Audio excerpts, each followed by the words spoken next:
Hello बच्चों, जय तु संस्कृतम। कैसे हैं आप सब? बेटा आपने वीडियो एक्सप्लेनेशन वाली देखी होगी, क्लास 8 रुचिरा चैप्टर 4 जो हमने एक्सप्लेनेशन किया था, चैप्टर को समझाया था आपको। उम्मीद है आपको समझ में आ गया होगा। आज हम इसकी एक्सरसाइजेस करेंगे बेटा, बुक एक्सरसाइजेस, और जो भी नोटबुक का वर्क है, जो भी क्वेश्चन आंसर वगैरह है, ठीक, वो हम सब आज करेंगे बेटा। लेकिन आपको क्या करना है, पहले वीडियो को लाइक शेयर सब्सक्राइब जरूर कर दीजिए, बेल आइकन ऑल पे कर दीजिए, जिससे आपको सारे नोटिफिकेशन टाइम टू टाइम मिलते रहे। और साथ ही साथ वीडियो को पूरा देखिएगा, जिससे सारी एक्सरसाइज करने का तरीका आपको क्लियर हो जाए। तो हम शुरू करते हैं बेटा अपना चैप्टर। क्या नाम था चैप्टर का? आपने पिछली वीडियो में पढ़ा है बेटा, सदैव पुरतो निदेही चरणम। आज हम इसकी बेटा एक्सरसाइजेस करेंगे, चाहे वो बुक एक्सरसाइज है और चाहे वो नोटबुक वर्क है। तो फर्स्ट जो है बेटा हमारी एक्सरसाइज क्या है? पाठे दत्तम गीतम स्वस्वरम गायन। मींस स्वर के साथ पाठ में दिए हुए गीत को गाइए। इसके बाद जो हमारी एक्सरसाइज 2 है बेटा, उसकी हम स्टेटमेंट लिखते हैं पहले बोर्ड पर। अधोलिखिता नाम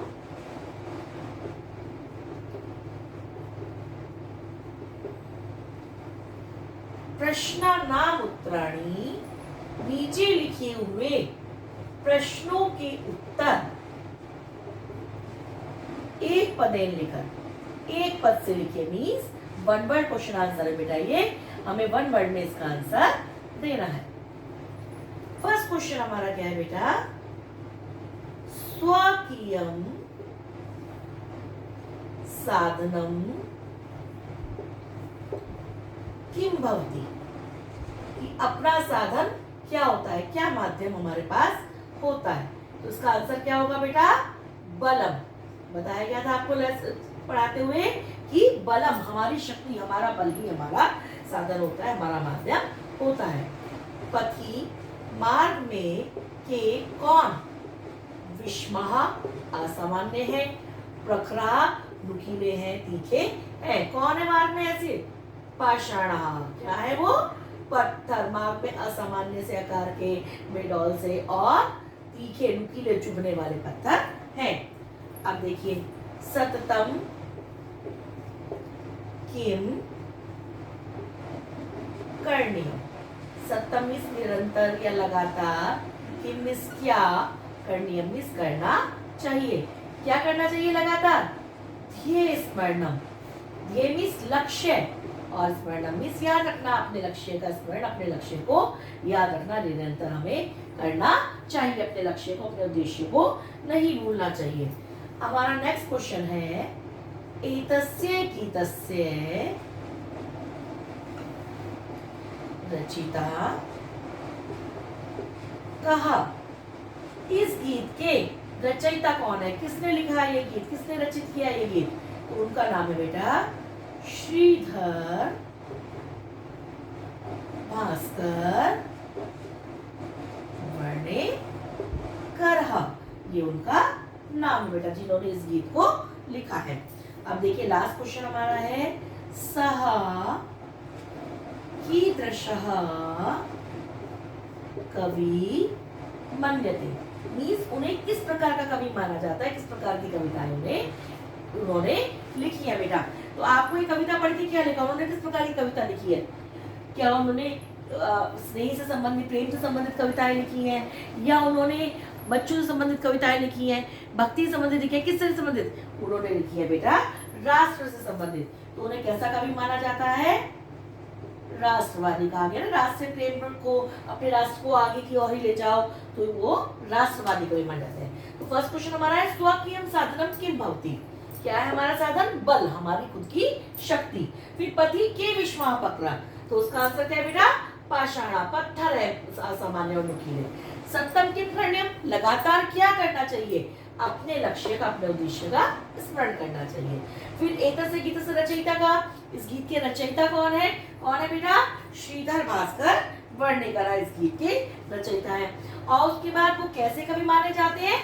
वो राष्ट्रवादी कवि माने जाते हैं। क्लियर है बेटा सबको? अब हम आगे एक्सरसाइज करेंगे बेटा इसकी। अब देखिए बेटा एक्सरसाइज नंबर 3, पहले इसके स्टेटमेंट पढ़िए। मंजुषातः क्रियापदानि चित्वा रिक्त स्थानानि पूर्य।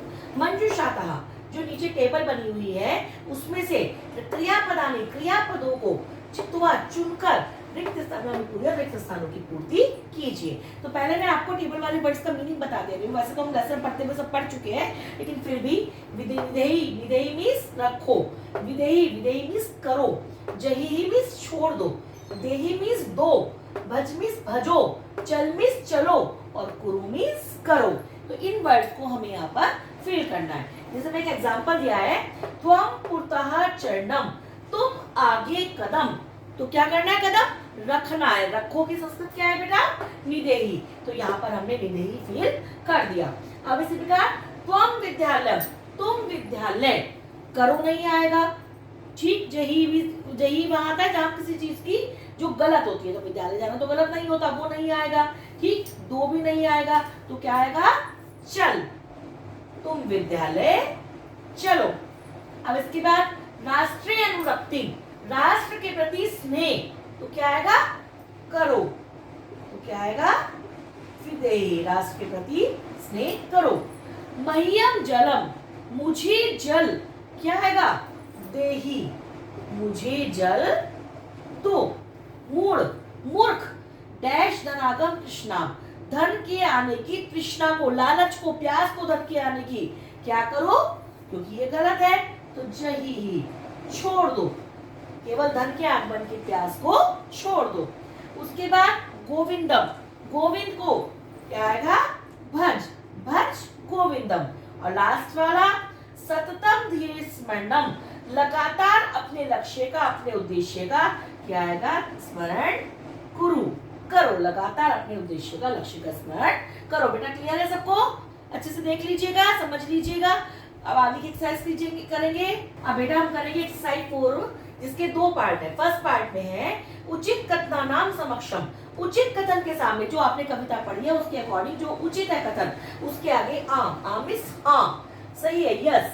अनुचित कथनानाम समक्षम, और अनुचित कथन के सामने जो आपके हिसाब से सही नहीं है, अनुचित है, ना, नाम इज नहीं, इति लिखत, ऐसा लिखो। मतलब जो कथन कविता के अकॉर्डिंग सही है बिल्कुल, उसके आगे हमें हाँ लिखना है, यस लिखना है, और दूसरे जो गलत कथन है उसके आगे में ना लिखना है। जैसे एग्जाम्पल दिया है हमें, पुरतः चरणम निदेही, आगे की ओर कदम रखो, तो ये सही है कविता के अकॉर्डिंग, तो इस पर आगे आम लिखा हुआ है। इसी प्रकार हमारे जो सेंटेंस दे रखे हैं, निज निकेतनम, हम अपना घर गिरि शिखरे अस्ति, पर्वत की चोटी पर है, तो कविता के अकॉर्डिंग ये भी सही है, तो हम यहाँ क्या लिखेंगे बेटा? आम। अब देखिए, स्वकीयम बलम, अपना बल, जो हमारा खुद का बल है वो बाधकम भवति, बाधक होता है, नहीं, कविता के अकॉर्डिंग ये गलत है। हमारा बल तो साधन होता है, माध्यम होता है, तो यहाँ पर हम क्या लिखेंगे? ना। इसी प्रकार पथि, मार्ग में, हिंसा पशुः न संति, हिंसक पशु नहीं है, ये भी गलत है। कवि क्या कह रहे हैं? मार्ग में हिंसक पशु है, बहुत सारी समस्याएं हैं, तो क्या आएगा? ना। उसके बाद गमनम सुकरम अस्ति, जाना सुकर है, मीन्स बहुत आसान है जाना, नहीं, कविता के अकॉर्डिंग जाना बहुत भारी है, तो क्या आएगा? ना। और लास्ट में सदैव अग्रे एव चलनियम, हमेशा आगे की ओर ही चलना चाहिए, तो हमें कविता में बार बार यही संदेश दिया गया है, तो हम यहाँ क्या लिखेंगे? आम। तो इस प्रकार हमने सेंटेंस के मीनिंग को पढ़ के आम या ना इसमें लिखना है, हाँ या ना लिखना है बेटा। अब देखिए बेटा एक्सरसाइज 4 का सेकंड पार्ट, वाक्य रचनया अर्थभेदम स्पष्टीकुरु। वाक्य रचना, वाक्य रचना के द्वारा, मीन्स हमें सेंटेंस मेकिंग एक्सरसाइज है, लेकिन खाली सेंटेंस नहीं बना रहे, अर्थभेदम, अर्थ के भेद को, ये दोनों शब्द जो है वो सुनने में समान से है, परितः पुरतः, नगः नागः, आरुणम अवरुणम, विषमा समा, इन समान जो सुनने में समान जैसे लग रहे हैं, इन शब्दों के भेद को भी, इनमें क्या डिफरेंस है वो भी हमें स्पष्ट करना है। जैसे ग्रामं परितः वृक्षः सन्ति, ठीक है बेटा। इसमें आप कहें तो मैं इसका मीनिंग भी, चलिए यहाँ पे मीनिंग इसका मैं छोटा सा लिख देती हूँ, और बाकी आप लोग लिख लीजिएगा। इसका मैं यहाँ ऊपर लिख देती हूँ, चारों और, ठीक है। इसका मीनिंग है चारों ओर। तो ग्रामम परितः, गांव के चारों ओर, वृक्षा सन्ति मीन्स वृक्ष हैं। पुरतः मीन्स क्या होता है बेटा, आप पढ़ चुके हैं लेसन में आगे, ठीक। पुरतः मीन्स आगे, तो यहाँ पर क्या आएगा बेटा बताइए, उद्यानस्य पुरतः विद्यालयम् अस्ति। उद्यान के आगे, बगीचे के आगे विद्यालय है। क्लियर है बेटा। नगह, नगह मीन्स क्या आएगा, पर्वत, ठीक। तो हम क्या लिखेंगे, हिमालय सर्वोच्च नगः अस्ति। हिमालय सबसे ऊंचा पर्वत है। और नागा मीन्स क्या होता है बेटा, नाग मीन्स बताइए सर। नाग मीन्स क्या होता है बेटा, सर। शेषनागः संसारे प्रसिद्धः नागः अस्ति। शेषनाग संसार में प्रसिद्ध नाग है। नाग में क्या आएगा बेटा, शेषनाग संसार में प्रसिद्ध नाग है। आरोहणम, आरोहणम मीन्स चढ़ाई या चढ़ना। तो पर्वत से, पर्वत का आरोहणम, पर्वत की जो चढ़ाई है, दुष्करम कठिन भवती, होती है। पर्वत की चढ़ाई कठिन होती है। और आरोहणम मीन्स, अवरोहणम मीन्स उतराई। उतरने को क्या कहते हैं बेटा, अवरोहण, उतरना। तो यहाँ क्या आएगा,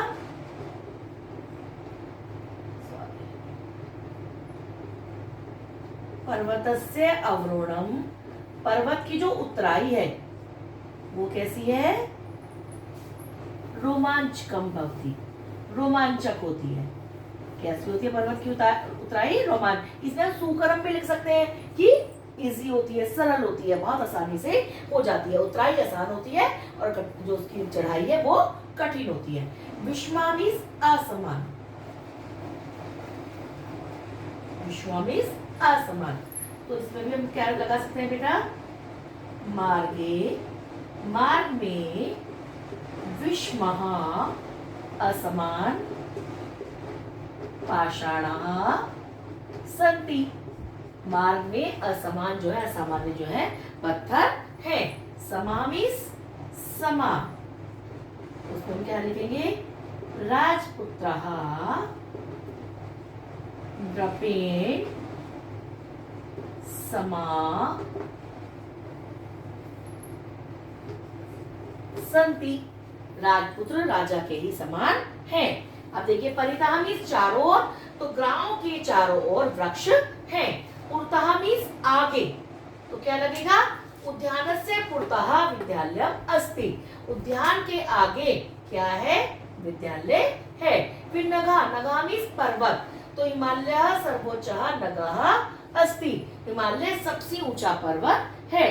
फिर नागः, नागः मीन्स सर, तो शेषनागः संसारे प्रसिद्धः नागः अस्ति। शेषनाग संसार में प्रसिद्ध नाग है, प्रसिद्ध सर्प है। आरोहणम, आरोहणम मीन्स चढ़ाई, तो पर्वतस्य आरोहणम दुष्करम भवति। पर्वत की जो चढ़ाई होती है वो बहुत कठिन होती है। और अवरोहणम उतराई, पर्वतस्य अवरोहणम रोमांचकम भवति भी कर सकते हैं, सुकरम भवति भी कर सकते हैं, कि रोमांचक होती है या फिर सरल होती है। विषमा, विषमा मीन्स असमान, जो एक साइज के नहीं होते। तो मार्गे विषमा पाषाणा सन्ति, मार्ग में असमान पत्थर है जो समान साइज के नहीं है। और समा, समा मीन्स समान, तो राजपुत्रः नृपेण समा सन्ति, राजपुत्र राजा के समान ही है। क्लियर है बेटा सबको। अब देखिए बेटा एक्सरसाइज नंबर 5, मंजूषातः अव्ययपदानि चित्वा रिक्त स्थानानि पूरयत्। मंजूषा मीन्स मंजूषा से, जो नीचे टेबल बनी हुई है, वैसे ब्रैकेट में जो दे रखे हैं आपके वर्ड्स, अव्यय पदानी, अव्यय पदों को चुनकर रिक्त स्थानानि पूरे, रिक्त स्थानों की पूर्ति कीजिए। तो पहले जो अव्यय पद है, अव्यय पद आपको मैंने पहले भी समझाया था बेटा, जो किसी भी लिंग में, किसी भी लकार में, किसी भी वचन में चेंज नहीं होते। एव मींस ही, खलु, खलु मींस निश्चय से, तथा मींस उसी प्रकार वैसे ही, परितः मींस चारों ओर, पूर्वतः मींस आगे, सदा मींस हमेशा, और विना मींस किसी चीज के बिना। तो विद्यालय से डैश एकम उद्यानम अस्ति, विद्यालय के डैश एकम उद्यानम अस्ति, एक उद्यान है, एक बागीचा है। अब जब चारों ओर तो नहीं आ सकता कि विद्यालय के चारों ओर एक उद्यान है, और वैसे भी हमेशा क्या होता है, परितः के साथ, उभयतः, परितः, सर्वतः, ये कुछ वर्ड्स होते हैं जिनके साथ हमेशा द्वितीय विभक्ति का प्रयोग होता है, और यहाँ पर हमारी षष्ठी विभक्ति है, पहला फर्क तो ये आया। दूसरी बात, एक उद्यान है तो वो चारों ओर तो नहीं हो सकता ना, तो क्या लगाएंगे बेटा, पूर्णतः, विद्यालय के आगे एक उद्यान है, एक बागीचा है। सत्यम डैश जयते, सत्य की डैश जय होती है, तो क्या आएगा, एव जयते, ये तो आपने सुना भी होगा, सत्यमेव जयते। किम भवान स्नानम कृतवान डैश, क्या आपने स्नान किया, क्या आएगा, खलु, निश्चय से क्या आपने स्नान किया।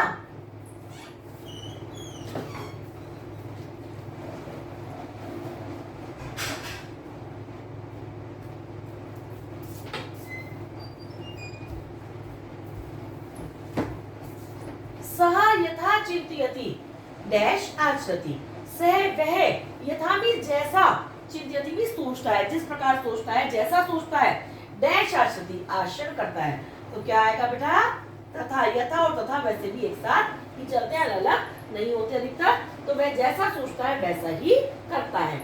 ग्रामम डैश वृक्षाः सन्ति, अब जैसे मैंने आपको पहले बताया था, परितः के साथ हमेशा द्वितीय विभक्ति आती है, यहाँ पर द्वितीय विभक्ति है ग्रामम की, और वृक्षाः सन्ति पेड़ है, तो जाहिर सी बात है यहाँ पर क्या आएगा, परितः, ग्रामम परितः वृक्षाः सन्ति, गांव के चारों ओर वृक्ष हैं। अब डैश विद्याम डैश जीवनम वृथा, विद्या डैश जीवन व्यर्थ है, तो क्या आना चाहिए, बिना, विद्या के बिना जीवन व्यर्थ है।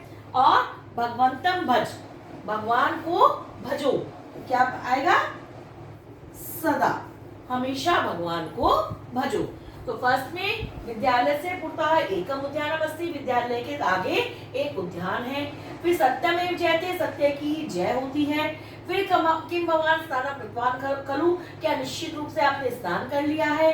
स यथा चिंतयति तथा आचरति, वह जैसा सोचता है वैसा आचरण करता है।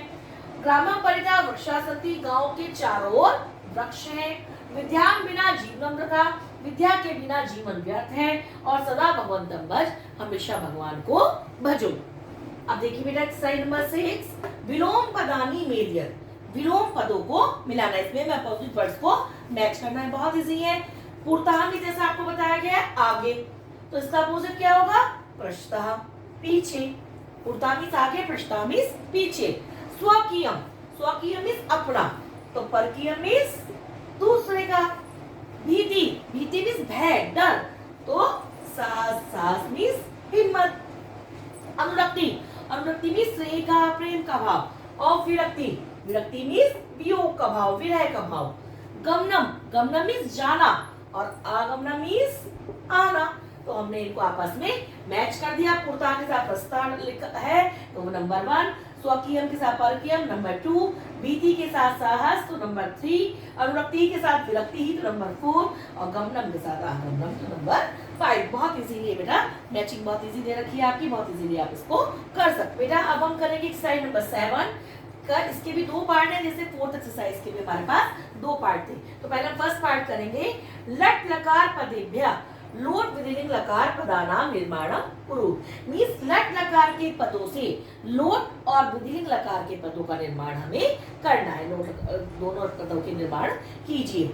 जैसे आपने पढ़ा है 5 लकार है आपके सिलेबस में, लट लकार, रट लकार, लोट लकार, विधिलिंग लकार और लंग लकार। लेकिन आपको यहाँ पर लट लकार के जो पद दे रखे हैं, उसी पुरुष और उसी वचन में हमें लोट लकार में लिखना है उस पद को, और उसी पुरुष और उस वचन में हमें विधिलिंग लकार में लिखना है, केवल लकार चेंज करना है, पुरुष और वचन हमें चेंज नहीं करना है। जैसे हमने पट्टी यहाँ दे रखा है एग्जाम्पल के तौर पर, तो ये कौन सा है, प्रथम पुरुष एक वचन लट लकार का, तो हमने उसी को लोट लकार के प्रथम पुरुष एक वचन में लिखा पट्टू, और उसी को हमने विधिलिंग लकार प्रथम पुरुष एक वचन में लिखा पठेत। अब देखिए सेकंड है खेलती, तो हम इसको एक, आपको पट धातु सबको याद होगी, तो हम पट धातु के अकॉर्डिंग ये सब बना लेते हैं, क्योंकि आप सब जानते हैं धातु में समान चलता है, केवल हमारा जो धातु है वो बदल जाती है, बाकी इसका रूप समान रूप से चलता है। जैसे खेलसी, तो हम पट धातु के अकॉर्डिंग पढ़ते हैं, पट्टी पट्टा पठंती पटसी, तो ये क्या है, मध्यम पुरुष एक वचन, खेलसी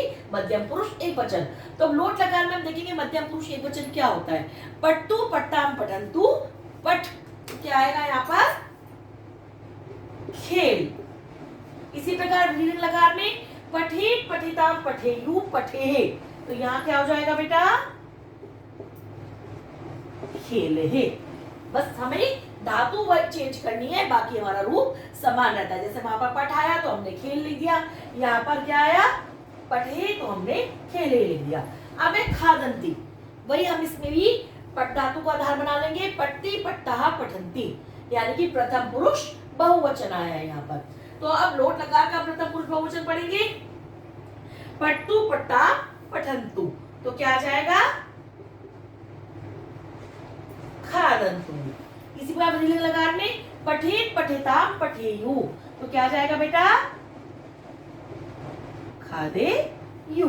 एक पट धातु को आधार बनाकर हम ये पूरी एक्सरसाइज कर सकते हैं। देखिए पिबामी, तो क्या पढ़ेंगे, फिर से पट धातु को आधार बनाएंगे, पट्टी पट्टा पठंती पटसी पट्टा पठत पठामी, तो यहाँ क्या है, पिबामी, यानी कि उत्तम पुरुष एक वचन। अब हम इसको लोट लकार में देखेंगे कैसे, पट्टू पट्टाम पठंतु पट पट्टम पठत पठामी, तो क्या आएगा बेटा यहाँ पर, पिबामी, क्या आएगा बेटा यहाँ पर, पिबामी। अब हम इसको विधिलिंग लकार में देखेंगे बेटा क्या आएगा, अब देखिए, पठेत पठेताम पठेयु पठे पठेतम पठेत पठेयम, तो यहाँ पर क्या जाएगा बेटा, पिबेयम। केवल धातु चेंज कर देंगे, बाकी रूप हमारा समान चलेगा बेटा। अब देखिए इसके बाद हस्तः, तो क्या आएगा, पट्टी पट्टः, यानी कि ये प्रथम पुरुष द्विवचन। तो हम लोट लगा में देखेंगे अब क्या होगा, पट्टू पट्टा, तो क्या हो जाएगा यहाँ पे, हस्ता, क्या आ जाएगा बेटा, हस्ता। अब देखिए इसी प्रकार पट धातु का इसमें पठेत पठेताम, तो यहाँ क्या आ जाएगा, हसेताम। केवल धातु चेंज कर देंगे, बाकी रूप हमारा समान रहेगा। नया महा, अब फिर से हम पट धातु पढ़ेंगे, पट्टी पट्टा पठंती पटसी पट्टा पठत पठामी पठावह पठामहा, तो यहाँ पर उत्तम पुरुष बहुवचन आया है। तो हम इसी प्रकार लोट धातु में पढ़ेंगे, पट्टू पट्टाम पठंतु पट पट्टम पठत पठानी पठाव पठाम, तो यहाँ क्या आ जाएगा बेटा, नयाम, क्योंकि धातु क्या है हमारी, ने।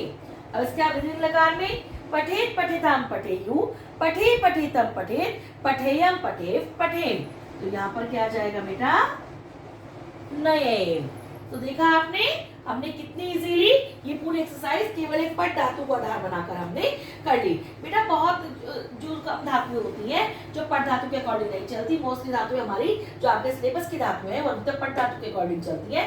तो यदि आपने पट धातु के रूप पांचों लकारों में याद कर रखे हैं तो आप धातु रूप में जल्दी से कंफ्यूज नहीं होंगे। केवल पट धातु को आधार बनाकर आप किसी भी धातु के रूपों को लिख सकते हैं, जैसे हमने यहाँ पर आपको लिख के दिखा। बेटा अब हम करेंगे एक्सरसाइज 7 का सेकंड पार्ट, जिसे अधोलिखितानि पदानि निर्देशानुसारम परिवर्तित। अधोलिखितानि पदानि जो पद नीचे लिखे हुए हैं, जैसे गिरि, शिखर, पथिन, राष्ट्र, पाषाण, यान, शक्ति, पशु, ये जो पद नीचे लिखे हुए हैं इन्हें आपको निर्देश के अनुसार परिवर्तित करना है। जो आपको निर्देश यहाँ दिए गए हैं, जैसे सप्तमी एक वचन में, सप्तमी एक वचन में, चतुर्थी एक वचन में, सप्तमी एक वचन में, द्वितीय बहुवचन में, प्रथमा एक वचन में, सप्तमी बहुवचन में, ऐसे करके जो आपको निर्देश दिए गए हैं आगे, उसके अनुसार हमें इन्हें चेंज करना है। जैसे एग्जाम्पल दिया है गिरि, शिखर, और इसके आगे लिखा है सप्तमी एक वचन में, तो हमें इसका सप्तमी एक वचन का रूप लिखना होगा, सप्तमी विभक्ति एक वचन का, जो क्या है हमारा गिरि शिखरे। बेटा जैसे धातु रूप हमने एक ही पट धातु को आधार बनाकर काफी सारे रूप हमने धातु के कर लिए थे, लेकिन हमारा जो ये है शब्द रूप उसमें ऐसा नहीं होता, क्योंकि अकारांत पुल्लिंग, आकारांत पुल्लिंग, इकारांत पुल्लिंग, फिर आकारांत स्त्रीलिंग, ऐसे करके अलग अलग हमारे शब्द रूप चलते हैं। तो हम एक रूप को आधार बनाकर सारे शब्द रूप नहीं कर सकते हैं। पथिन, पथिन होता है बेटा सप्तमी, हमारा सप्तमी एक वचन का हमें लिखना है, सप्तमी विभक्ति एक वचन का, तो क्या होता है ये पथि, जैसा आपने अपनी कविता में पढ़ा पथि मीन्स मार्ग में। फिर राष्ट्र, इसे हमें लिखना है चतुर्थी एक वचन में, चतुर्थी विभक्ति एक वचन में। ये हमारा राम के अकॉर्डिंग चलेगा, क्योंकि ये भी अकारांत पुल्लिंग है। तो आपको राम के बालक के याद होंगे ना, तो बालकः बालकौ बालकः, बालकम बालकौ बालकान, बालकेन बालकाभ्याम बालकै, तो क्या आएगा बालकाए। तो यहाँ पर क्या आएगा बेटा राष्ट्र ट्राई। जो हो सकते हैं वो मैं आपको बता दूंगी, लेकिन जो आपको नहीं याद है वो आपको याद करने ही पड़ेगी बेटा। जैसे पाषाण, ये भी हमारा नाम के अकॉर्डिंग चल जाएगा, भले निर्जीव है, बालक के अकॉर्डिंग चल जाएगा। तो बालका बालकौ बालका, बालकम बालकौ बालकान, बालकेन बालकाभ्याम बालकै, बालकाय बालकाभ्याम बालकेभ्य, बालकात् बालकाभ्याम बालकेभ्य, बालकस्य बालकयो बालकानां, और क्या आएगा बेटा बालके। तो क्या आएगा यहाँ पर पाषाणे, बिल्कुल समान चल जाएगा जैसे हमारा बालक का चला है। इसके बाद यान का, ठीक, ये हमारा किस हिसाब से चलेगा, जैसे हम फल के चलाते हैं, फलम फले फलानी, फलम फले फलानी। द्वितीय विभक्ति बहुवचन में तो क्या आएगा, जैसे हमारा फलानी आया ऐसे क्या आएगा यानानी, ठीक। अब शक्ति, ये हमारा इस तरह से नहीं चलेगा, क्योंकि ये क्या है हमारा इकारांत है। तो बेटा यहाँ पर क्या आ जाएगा हमारा शक्ति। फिर लास्ट में पशु आएगा, ये हमारा उकारांत हो गया, तो ये भी हमारा ऐसे नहीं चलेगा। तो यहाँ पर हम क्या लिखेंगे बेटा पशु शु, ठीक है बेटा, क्लियर है बेटा। जैसे गिरि शिखर, ये भी हमारा बालक के अकॉर्डिंग चल रहा है, अकारांत है, तो गिरि शिखरे आ गया। फिर पथिन जो है हमारा ये राजन वाले के अकॉर्डिंग चलता है, तो यहाँ पर पति आ गया। फिर राष्ट्र वाला जो है वो बालक के अकॉर्डिंग चला, राष्ट्र आ गया। ऐसे ही पाषाण का हमारा सप्तमी एक वचन में पाषाणी हो गया। यान हमारा फलम के अकॉर्डिंग चला, क्योंकि नपुंसकलिंग है, तो द्वितीय विभक्ति बहुवचन में यानानी आ गया। फिर शक्ति हमारा प्रथमा विभक्ति एक वचन में शक्ति ही हो गया, और पशु जो है हमारा बहुवचन में पशुषु आ गया। तो देखा आपने हमने सारी चैप्टर की एक्सरसाइजेस को कितने इजीली सॉल्व कर लिया है, बहुत अच्छे से समझ लिया है। यदि आपको फिर भी कहीं कोई क्वेरी हो तो आप मुझे कमेंट बॉक्स में मैसेज करके पूछ सकते हैं बेटा, नहीं तो इस चैप्टर की एक्सरसाइज को आप अच्छे से समझ लीजिएगा। एक्सप्लेनेशन हमने पहली वीडियो में अपलोड कर दी थी, और इस वीडियो में हमने सारी एक्सरसाइजेस अपलोड की है। आपको वीडियोस कितनी हेल्पफुल रही, आपके लिए कितना अच्छी रही, आपके एग्जाम्स में मार्क्स कैसे आए इन वीडियोस को देख के, प्लीज कमेंट बॉक्स में बताइएगा। वीडियो को लाइक शेयर सब्सक्राइब जरूर कीजिए, और वीडियो को पूरा देखिए, जिससे आपको सारे कंसेप्ट अच्छे से क्लियर हो जाए।